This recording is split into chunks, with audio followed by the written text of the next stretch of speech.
ఈరోజు ప్రతి ఇంటికి ఉపయోగపడే కొన్ని యూస్ఫుల్ ఐడియాస్ని షేర్ చేస్తున్నానండి. ఫస్ట్ టిప్ వచ్చేసి కొబ్బరి చిప్పలు మనం ఫ్రిడ్జ్లో పెట్టినా కూడా పైన ఒక లేయర్లా బూజు కట్టినట్లుగా గ్రీన్ చుక్కలు అలా కనిపిస్తూ ఉంటాయి కదండి. అవి రాకుండా ఉండాలంటే కొబ్బరి చిప్పలకి లోపల వైపు కొబ్బరి నూనె అప్లై చేస్తే అలా రాకుండా నీట్గా ఫ్రెష్గా ఉంటాయి.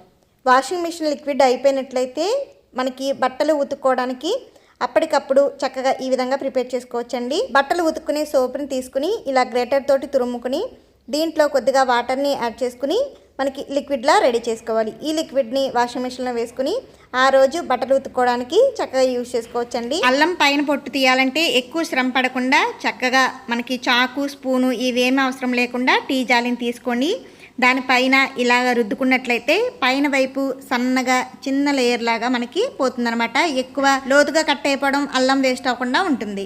వంటలకి వాడే వంట సోడా ఉంటుంది కదండి, దాన్ని ఒక చిటికడి తీసుకోండి. అరచేతిలో వేసుకుని కొద్దిగా వాటర్ని కూడా యాడ్ చేసుకుని బాగా అరచేతులకి మిక్స్ చేసుకుని మనకి చెమట వాసన రాకుండా అండర్ ఆర్మ్స్కి అప్లై చేసుకున్నామంటే ఈ సమ్మర్లో డియోడ్రెంట్స్ సెంట్లు ఇవేమీ వాడక్కర్లేకుండా ఇది చాలా చక్కగా ఉపయోగపడుతుంది.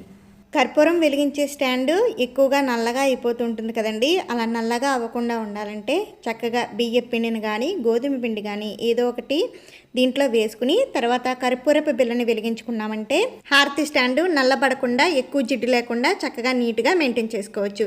వీడియోలోని టిప్స్ నచ్చితే తప్పకుండా లైక్ చేయండి, అలాగే సబ్స్క్రైబ్ చేసుకోవడం మాత్రం మర్చిపోవద్దు. Thank you.